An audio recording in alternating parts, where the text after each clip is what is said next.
You know, it's crazy to think that 3 months ago was the last time I made one of these videos, but whatever. Let's talk about the must-have cards from Set 6. Welcome back, everyone. My name is Steven Rodriguez. I'm your true champion, and that is right. In today's video, we're going to talk about the must-have cards from the 6th set of the Digimon TCG Double Diamond. If y'all haven't seen one of these videos before, basically I'm going to do like a set review of the newest Digimon TCG set and give you guys my recommendations as to what cards to pick up and what cards to kind of leave there for a while and only pick up if you really want them. But the bright side is if you do pick them up, they might be really cheap because not enough people are playing them to warrant a higher price tag. This way you guys can make more satisfactory decisions with your money to improve your overall TCG experience, and overall it's just a nice way for me to kind of like talk about this set and how much it impacts the meta / how much it might impact future metas. With that said, if you guys enjoy the video or get any value out of what I had to say, be sure to smash that like button, subscribe to the channel, and to click that bell with notifications so you know when my videos go live for you. And if you have any lingering questions or want me to elaborate on anything that I talk about in this video, be sure to follow me over on Twitch. Link is down below. As always, I spend a ton of time in just chatting and I love talking about this game. So feel free to stop by, ask some questions live and in person, and we can have a nice little chat. But with all that being said, I think it's time we judged some shiny cardboard. So let's hop into the set list. Alright y'all, here we are at world.digimoncard.com. I have the Double Diamond set list pulled up, and before I get into any of the must-have cards, I do want to ask you guys like a question of the day type thing for the comments. I don't normally do this, but there are just so many really good alternate arts in Set 6 that I want to know y'all's opinion. So let me know down below your favorite alternate art from this set in the comments, and if you and I have the same one, you'll know because there'll be a little heart next to your name, so that's going to be super cool. Can't wait to see what you guys have to say, but let's go ahead and go through the actual cards. I'm not gonna mention like every single like good card that exists in this set because there are just so many. I'll do my best to stick to the SRs and secrets, but if there's like a really broken rare / uncommon that's gonna be like obscurely really good in the future / just wildly good right now, I'll be sure to let you know. But as we go through here, we see the red cards, and of course red always starts us off strong. We've got Jessamon. Oh my gosh, I remember when this card first got revealed like half a year ago or something, and I was like, oh, they literally made Lord Nightmon, but for red. This is dangerous. So if you guys don't know what this guy is, he is the facilitator for one of the strongest, if not probably the strongest red deck we've ever seen, and it's basically a red board spam deck that can set up some crazy burst turns that can lead to OTKs, it can lead to infinite blockers, and by infinite I mean like 3 to 4, which is, you know, a lot, and can just set up a big giant body that your opponent just goes, welp, I can't do anything about that. It can control board, it can get plus security attack, it can multi-attack, and it can spam on the board. This deck literally does anything, and it will be an absolute house well into Set 7 format. So if you're a fan of red, you're definitely going to be a fan of Jessamon. I recommend picking it up. Also, Jessamon, by the way, is one of those cards that I think will get more expensive as the format evolves because I think it'll become an even more popular deck once a certain deck called Security Control becomes like rampant in every single tournament. So the sooner the better when it comes to getting these cards. Following Jessamon, we have another red superstar in the form of Agumon, Bond of Bravery. Could have been Bond of Courage, but isn't for some reason. Anyway, this is the other, you know, main card of the set. Him and Bond of Friendship are basically the cover cards and like, oh, the new thing we're doing in this set, which is flashing into play really powerful level 7s that have crazy effects. This guy can like kill anything your opponent has in play and then also burn them for damage in their security, not activating any security effects. While this might be the most unpopular Bond deck, you know, compared to Bond of Friendship, I do actually think it'll be a really good deck in the format, but in the later half of the format, you know, once again, when Security Control becomes rampant and everywhere, this will become a nice addition to the actual metagame that can counter that deck very handedly. So picking this up sooner rather than later is preferred, but not for the same reason. Not because it's going to be like super expensive come like the end of the format, but because it's going to be super cheap in the beginning of the format. You know, it will probably go up, but not maybe as much as you might think, because again, I feel like a Jessamon deck will be the most preferred counter to Security Control as opposed to this, but this will still be a really good one. And when it comes to alternate arts, I know everyone loves the Jessamon alternate art, but I mean, this one's pretty sick too. So if you're a fan of either of these cards, picking up either of the alternate arts is pretty worth it because once again, all the alt arts in this set are pretty sick. Moving away from the red cards, which are super exciting, we have the blue cards. And honestly, in the last couple of sets, blue has been pretty underwhelming in my opinion, not only in what cards we're getting, but also in terms of like how impactful it's been in the format. But trust me, that all changes in BT6. I will briefly mention we do get a Zulongmon as one of the SRs. This is a really nice addition to the Hexablaumon deck as it's like the finisher we've always wanted. However, it's not really a super impactful card in terms of like the overall meta landscape. It is a really powerful deck, a really cool deck, and we'll see play. So if you do want to pick it up, by all means go ahead and do so. But I think the longer you wait to pick this up, the better it'll be for you because it will just probably steadily go down as more and more quantities, pick up because no one's really going to be buying this card if they already have it. And a lot of people won't want it in general. So if you do want it, maybe wait a little bit, save some money. But if you want it like immediately day one, it should be pretty fine still. The card that I really want to talk about isn't this one because its art is horrible. It's this one because its art is amazing. Gabumon Bond of Friendship. Like with Bond of Bravery, this is another like, oh, this is what the set's about type card. And this is definitely, in my opinion, the best archetype to come out of the set for Double Diamond. It is the deck to beat as of right now in the early days of the BT6 meta, but once security control becomes like super rampant, it will have its ultimate check in the format. But until then, have fun just killing people in like 1 or 2 turns with Gabumon Bond of Friendship. It's essentially, in my opinion, like the evolved form of Rookie Rush because you get to like do what Rookie Rush does in terms of how it sets up kills and can get early damage, but your win con is a gigantic level 7 versus like, oh, 3 more rookie attacks, right? So I really do like this card. I think it facilitates a lot of fun combo decks like Ancient Garurumon Bond of Friendship, or it facilitates a super synergistic OTK deck like just pure Gabumon Bond of Friendship like I profiled the other day in my All My Decks video. So definitely, if you want to like be the most meta sweaty person in BT6, picking up your Bond of Friendships sooner rather than later is going to be good for you. So yeah, that about wraps it up for blue. We do get a couple of cool things too that I will mention towards the end of the set list for blue because it will impact the North Americans specifically, but for now just know blue is looking real good. Moving away from blue, we have yellow, and for the last 3 sets, or even more probably, yellow supremacy has been crazy rampant in the Digimon TCG, and a lot of people seem to think that this is where the supremacy ends.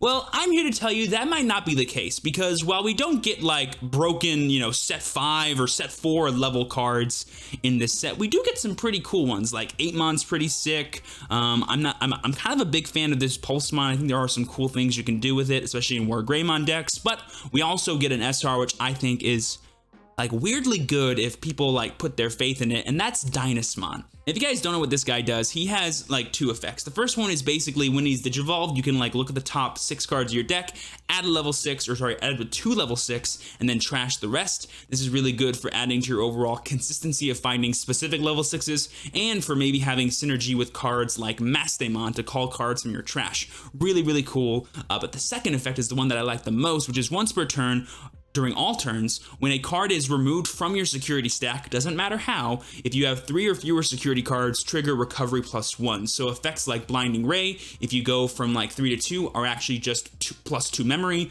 Cards like War Greymon can be free if you go from 3 to 2. You see where I'm going with this. It's a nice way to keep your security stack healthy when you burn yourself, but it's also a way to keep your security stack healthy when you're being attacked. So this could be a nice way to kind of like dodge OTK turns. It's a really nice, just sort of extra addition into a lot of more robust yellow strats. So I do like it a lot. I think it's actually a really good consistency piece that exists in the yellow color, and you might want to give it a try. So I feel like just having this card in your collection is going to be a good thing for you. It might not be like needed in terms of the immediate BT6 format, but I could definitely see it becoming better once we get more and more yellow level 6s. So it might be a good investment. So if you see it for like $5 or $3 and you're like, oh, that's super cheap, I'll pick up a playset, just by all means go ahead and do so. You have my permission to spend $12. Also, Dynasmon, fun fact, is my favorite Royal Knight, so I'm kind of biased with this one, but come on, he's like a dragon man. That's so cool.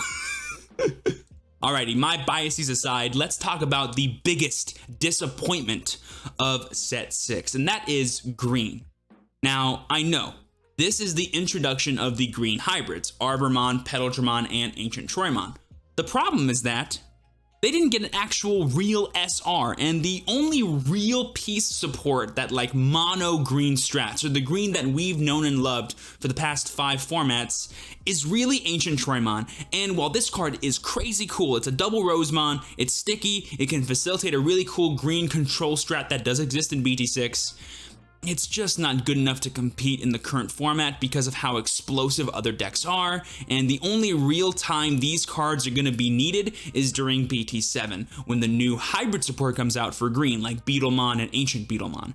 But these cards are, rares and uncommon, so they're going to be pretty easy to get. So the second you want them, go pick them up, but until then, don't fret about it too much, because they're literally not going to do much of anything, I think, in the actual BT6 format. I will say, though, that there are some lists out there that do play Ancient Troymon as sort of like a mega zoo, like hard play dude that can like stifle your opponent's board and like buy you extra turns. And it's like a weird tech in like just random decks, but I'm not a big fan of that. But if you are, Godspeed. Moving away from what I will call the victim of BT6, we have the hero of BT6, the actual color that I think got the best generic support, black. You all know I love black. I think black is an amazing, amazing color with a really interesting sort of vibe to it. I view black as like, oh, this is the beatdown color. We do valuable things. We make big dudes that do big things.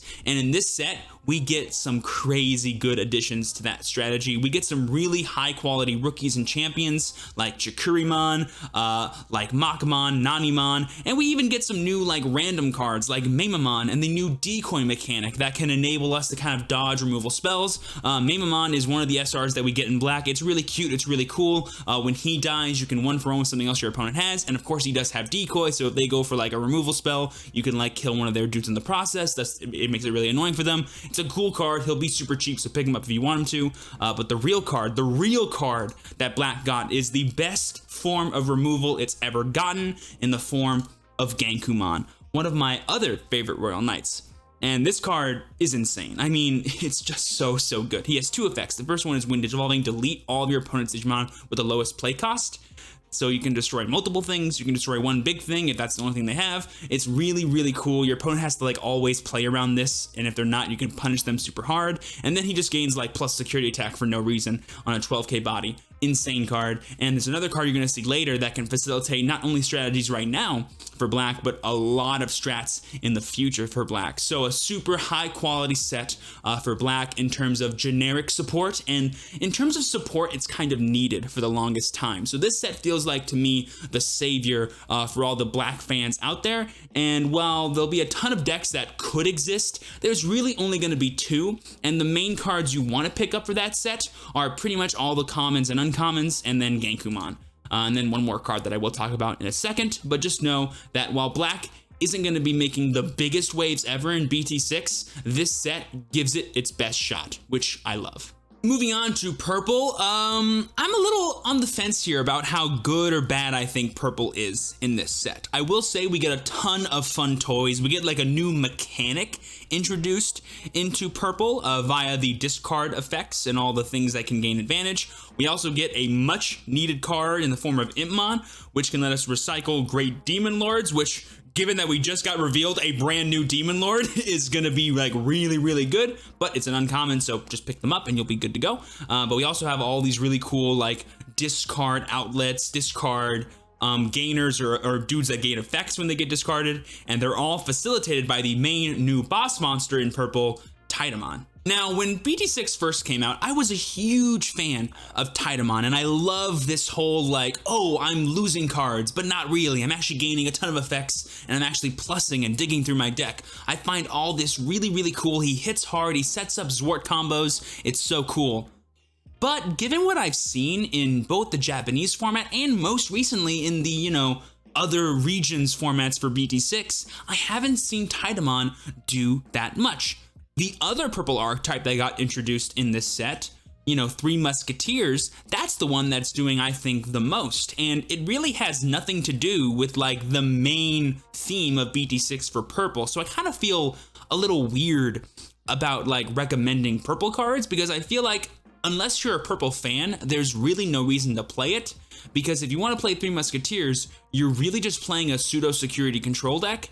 And thus you probably weren't like playing Lilith Loop in past formats, right? So I'm not sold on purple being like crazy in BT6, but it has a ton of options and it has a lot of cool play styles, and I do like playing it, and I like it when other people play it as well. So if you can see Titamons for a price that you like around the time of release, you may as well get them sooner rather than later.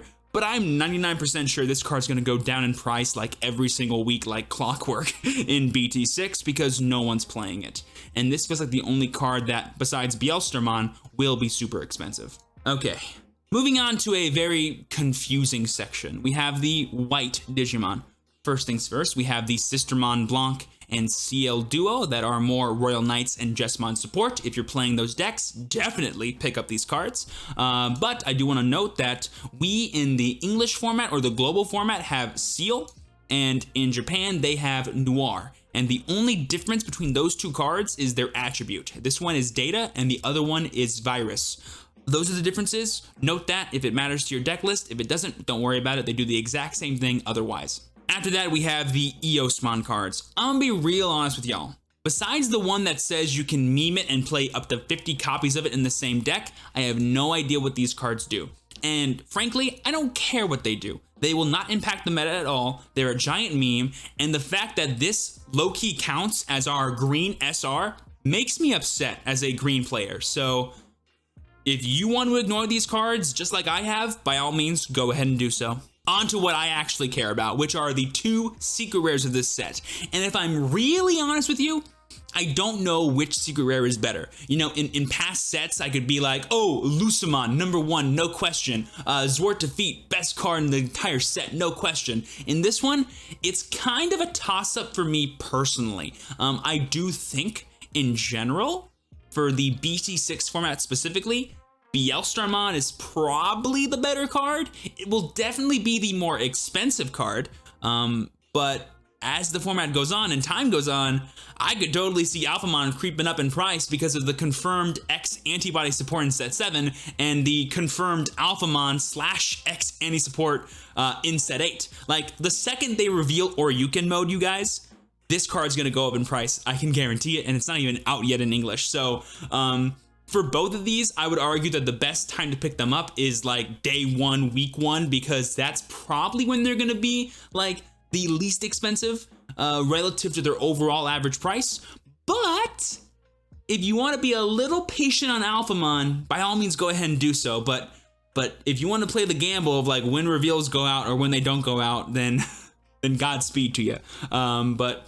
Some things to note though is that if you do want to play Black Royal Knights in set 6, this is like a mandatory card that you need in your deck because it's a very nice facilitator for a lot of your combos, and it can protect you from the onslaught of OTKs that exist in this format.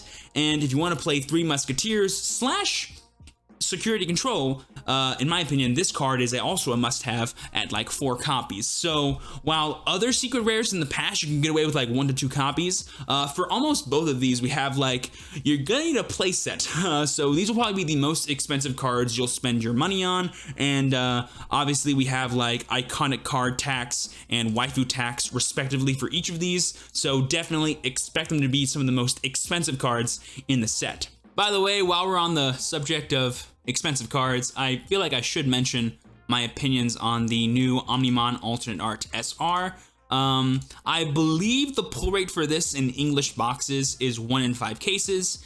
It could be 1 in 12 or even 1 in 16. If you know for sure, let me know down below in the comments, but I'm pretty sure it's 1 in 5. Either way, it's really rare. And having an actual like chase card, the first real chase card that exists for Digimon, is really cool because it naturally increases the demand for this set, for collectors, and just for people that like opening packs for the sake of opening packs. It gives them a really awesome thing that they can pull, grade, and now have some real like, oh man, Digimon's a really cool game and set that you can invest into or whatever. That's really cool. Having that mentality is really good for keeping a game alive. and you know, keeping it going. So while this does eat up an SR slot in the actual booster set, I do think the fact that it exists is really cool. And I know, we're all sick of seeing Omni Altarts at this point, but let's be real. What was the first chase card ever going to be? Agumon? Pfft, get out of here. And that about does it for all the SRs and secret rares in BT6. A couple of cards though that I do want to briefly get your attention on are the Tamer card TK and Kari Kamiya. This card is insane for future Shine Greymon hybrid decks. Probably the second best Tamer you have access to, and definitely the one that you're probably never going to actually change into a hybrid Digimon. So definitely pick up 4 of these bad boys and girls. Next up, for all my North American players out there, we won't have access to the generic boosts that come out in the starter decks. So Howling Memory Boost, Reinforcing Memory Boost, and Glaive Memory Boost are your only options, and they're all pretty good. The only 2 that I'm probably going to see play though are the Reinforcing Memory Boost and the Howling. This one for security control decks, and this one for Bond of Friendship decks, or just random blue decks that want to like get the sources out of your opponent or get like no blockers on the turn you go for lethal, etc.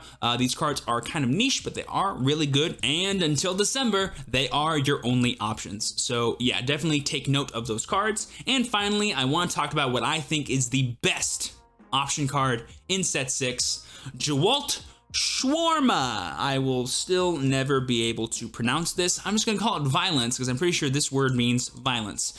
This card's insane. It's an actual board wipe, like actually a board wipe for anything 7 cost or less.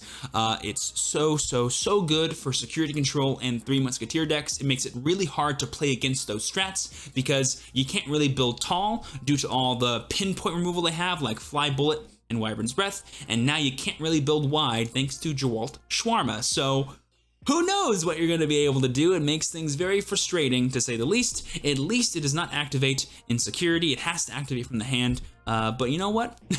It's still really good. And boom, there you guys go. That wraps up all the must-have cards from the 6th set of the Digimon TCG Double Diamond. If y'all did enjoy and got any value out of what I had to say, be sure to smash that like button, subscribe to the channel, and click that bell for notifications so you know when my videos go live for you. And if there's anything in this video you want me to elaborate on or just talk more about, be sure to follow me over on Twitch. Link is down below as always. I spend a ton of time in just chatting and I love talking about this game. So come stop by, hang out, ask some questions, and we can have a grand old time. But with all that being said, I've been your true champion, Steven. Please be sure to work hard, rest easy, and live well. And I will see you all next time. Peace.